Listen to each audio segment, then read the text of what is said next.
વડોદરા શહેરના વાડી શાસ્ત્રીબાગ પાસે આવેલી સોનાની લગડી જેવી જમીનમાં સરકારે સુઓ મોટો દાખલ કરી શ્રી ગણપતિ મંદિર ટ્રસ્ટનું નામ દાખલ કરવા હુકમ કર્યો હતો। જે હુકમના આધારે આજે પૂર્વ મામલતદારે પોલીસ બંદોબસ્ત વચ્ચે જમીનનો કબજો લઈને આગળની કાર્યવાહી હાથ ધરી હતી। નોંધનીય છે કે આ જમીનમાં લઘુમતી પરિવારના 7 સભ્યોએ પોતાની જમીન હોવાનું અનુમાન લગાવી સિટી સર્વેમાં નામો દાખલ કરાવી દીધા હતા। આ જમીન અંગેની સમગ્ર વિગત એવી છે કે વાડી શાસ્ત્રીબાગ પાસે સર્વે નંબર 1424/2 અને 1424/1 વાળી સોનાની લગડી જેવી જમીન આવેલી છે। કરોડો રૂપિયાની કિંમતની આ જમીન વર્ષો પૂર્વે શ્રી ગણપતિ મંદિર ટ્રસ્ટના નામે હતી। સમયાંતરે આ જમીનમાં આયશા બીબીના 7 વારસદારોએ આ જમીન સર્વે નંબર 68 વાળી છે અને પોતાની માલિકીનું હોવાનું અનુમાન લગાવી સિટી સર્વેમાં નામો દાખલ કરાવી દીધા હતા અને આ જમીનનો કબજો લીધો હતો। આ જમીન શ્રી ગણપતિ મંદિર ટ્રસ્ટની હોવાની જાણ ભાજપના પૂર્વ કાઉન્સિલર વિજય પવારને થતાં તેઓએ વિગતો મેળવી હતી અને આ અંગેની જાણ ગુજરાત વિધાનસભાના મુખ્ય દંડક અને રાવપુરા વિધાનસભાના ધારાસભ્ય બાળુ શુક્લને કરી હતી। ત્યારબાદ ધારાસભ્યે જમીનની હકીકતથી રાજ્યના ગૃહમંત્રી હર્ષ સંઘવીને વાકેફ કર્યા હતા। ગૃહમંત્રીએ વડોદરા જિલ્લા કલેક્ટરને આ કેસની તપાસ કરી કાર્યવાહી કરવા સૂચના આપી હતી। જિલ્લા કલેક્ટરે શાસ્ત્રીબાગ પાસેની જમીનની તપાસ કરાવ્યા બાદ આ જમીન શ્રી ગણપતિ મંદિર ટ્રસ્ટની હોવાનું જણાઈ આવતા કલેક્ટરે સુઓ મોટો લઈ આ જમીનમાંથી આયશા બીબીના વારસદારોએ દાખલ કરેલા નામો કમી કરીને શ્રી ગણપતિ મંદિર ટ્રસ્ટનું નામ દાખલ કરવા હુકમ કર્યો હતો। વડોદરા જિલ્લા કલેક્ટર ડૉક્ટર અનિલ ધામેલિયાના હુકમ બાદ પૂર્વ મામલતદાર અલ્પેશ જોશીએ આજે પોલીસ બંદોબસ્ત સાથે રેવન્યુ સર્વે નંબર 1424/2 અને 1424/1 વાળી જમીનનો કબજો લઈને આગળની કાર્યવાહી હાથ ધરી હતી। આ કાર્યવાહી સમયે વિધાનસભાના દંડક બાળુ શુક્લ, ભાજપના પૂર્વ કાઉન્સિલર વિજય પવાર સહિત સ્થાનિક કાઉન્સિલરો લોકો હાજર રહ્યા હતા। મૂળ ગણપતિ મંદિરની જમીન સરકાર હસ્તક લેવા માટે પ્રયત્નો કરનાર ભાજપના પૂર્વ કાઉન્સિલર વિજયભાઈ પવારે જણાવ્યું હતું કે 1970માં આ જમીન ગણપતિ મંદિર ટ્રસ્ટની હોવાની જાણ થતાં ધારાસભ્ય બાળુ શુક્લને કરવામાં આવી હતી। તેઓએ સરકારમાં રજૂઆત કરીને આ જમીનમાં શ્રી ગણપતિ મંદિર ટ્રસ્ટનું નામ દાખલ કરાવવા પ્રયાસો કર્યા હતા, જે આજે સફળ થયા છે। જમીનમાં સરકારે સુઓ મોટો દાખલ કરી શ્રી ગણપતિ મંદિર ટ્રસ્ટનું નામ દાખલ કરી જમીનનો કબજો લીધો છે। આ જમીનમાં દાખલ થઈ રહેલા આયશા બીબીના પરિવારના 7 સભ્યોના નામ કમી કરી દેવામાં આવ્યા છે। આ જમીન અંગે પૂર્વ મામલતદાર અલ્પેશ જોશીએ જણાવ્યું હતું કે સર્વે નંબર 1424/2 અને 1424/1 વાળી જમીનમાં શ્રી ગણપતિ મંદિર ટ્રસ્ટનું નામ દાખલ કરવા માટે કલેક્ટરે હુકમ કર્યો હતો, જેના આધારે આજે પોલીસ બંદોબસ્ત સાથે જમીનનો કબજો સરકાર હસ્તક લેવામાં આવ્યો છે। આ જમીન ફરતે કમ્પાઉન્ડ વોલ બનાવવા માટે કાર્યવાહી કરવામાં આવશે। મૂળ એટલે આ રેવન્યુ સર્વે નંબર 70નો જે પ્લોટ છે એ મૂળ સરકારી પડતર જમીન છે। આજના તારીખે પણ પાણીપત્રકમાં સરકારની જગ્યા બોલાય છે।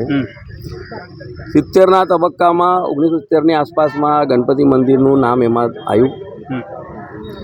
ત્યારબાદ સમયાંતરે કેટલાક સ્થાપિત હિતો દ્વારા અંદર પોતાનું નામ નાખવાની પ્રક્રિયા ચાલુ કરી અને બીજા તબક્કામાં તો કેટલાક અસામાજિક તત્વો પણ આપણે કહી શકીએ તેઓના દ્વારે બીજા કોઈ ઠેકાણેનો પ્લોટ હતો તે પ્લોટ અહીં બતાવીને અહીંયા એમને દબાણ કરીને કામકાજ ચાલુ કરવાની જ્યારે વાત થઈ ત્યારે આ વિસ્તારના જ અમારા પૂર્વ કોર્પોરેટર પાર્ટીના નેતા વિજયભાઈ પવારના આ વિષય ધ્યાનમાં આવતા તેમણે અમને રજૂઆત કરી। અમે રાજ્યના ગૃહમંત્રી શ્રી અને પ્રભારી મંત્રી શ્રી માનનીય હર્ષભાઈ સંઘવી સાહેબની સાથે એમની રૂબરૂ મુલાકાત કરાયા બાદ વિગતની તલસ્પર્શી તપાસ કરતાં તેમને ખૂબ ગંભીરતાથી આ મુદ્દો કલેક્ટરશ્રીની સૂચના આપી અને કલેક્ટરશ્રી અને મ્યુનિસિપલ કમિશનરશ્રીના એક સંયુક્ત અભિયાનના ભાગરૂપે સતત એક પ્રોસેસ ચાલતો રહ્યો। સરકારે એમાં સુઓ મોટો પોતે દાખલ થઈ અને ત્યારબાદ જેટલા નામો હતા બધા નામો કમી કરવામાં આવ્યા છે। આ જે નામો ખોટી રીતે અંદર આવ્યા હતા તેમના પર પણ યોગ્ય સમયે સરકાર પગલાં લેશે। પરંતુ આપના માધ્યમથી તમામ નગરજનોને વિનંતી કરું કે આવા પ્રકારની કોઈ પણ વાત કોઈ પણ ઠેકાણે ખોટી રીતે જમીનમાં કોઈ ઘૂસી ગયું હશે તો એ વિસ્તારના અમારા સ્થાનિક નેતાઓનું આપ ધ્યાન દોરશો.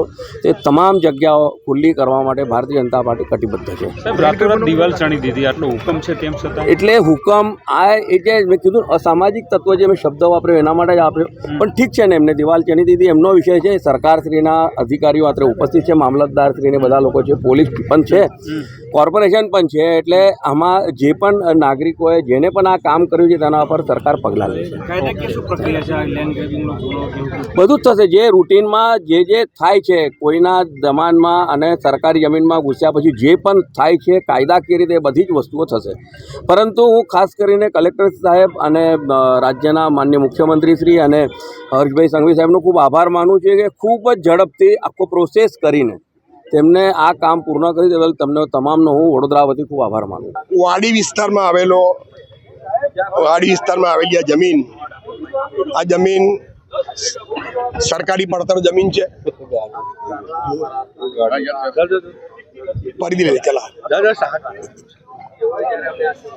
સરકારી પડતર જમીન છે અને આનું જે તે સમયે ગણપતિ મંદિરનું ટ્રસ્ટ છે એવું જાણ થતી. જે તે સમયે આપણી પાસે કાગળ નહોતા, પણ ગણપતિ મંદિરની જમીન છે એવું હતું.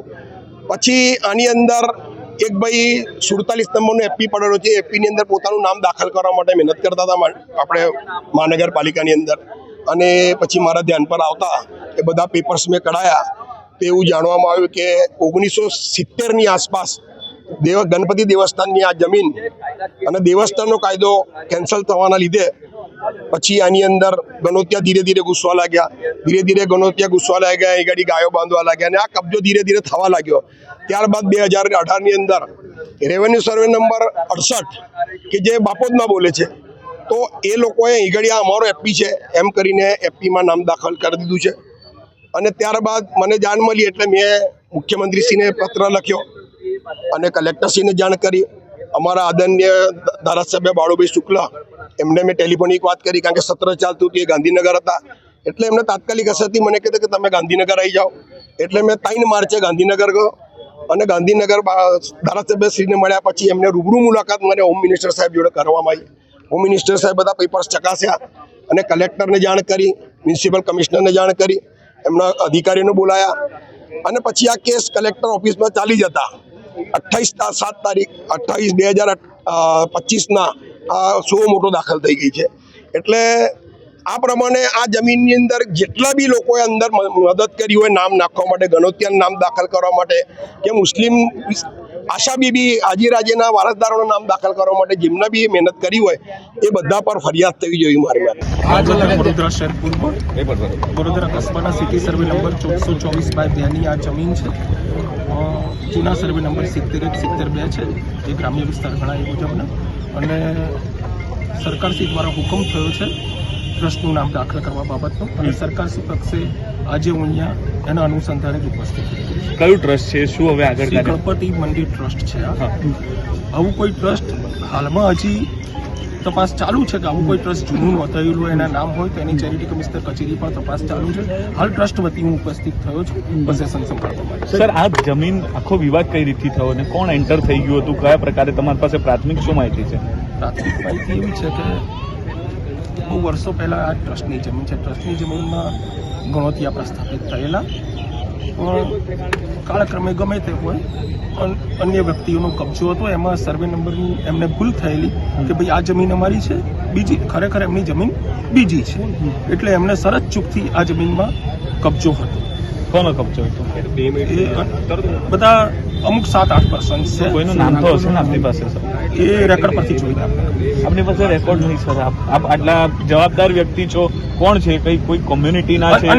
અન્ય કોમ્યુનિટીના છે. ઓકે, એમનો કબજો હતો આમાં. હા, બરોબર. અને માનનીય કલેક્ટર સાહેબશ્રીએ ટ્રસ્ટનું નામ દાખલ કરવા હુકમ કર્યો છે. આપનું નામ? અલ્પેશ જોશી, મામલતદાર.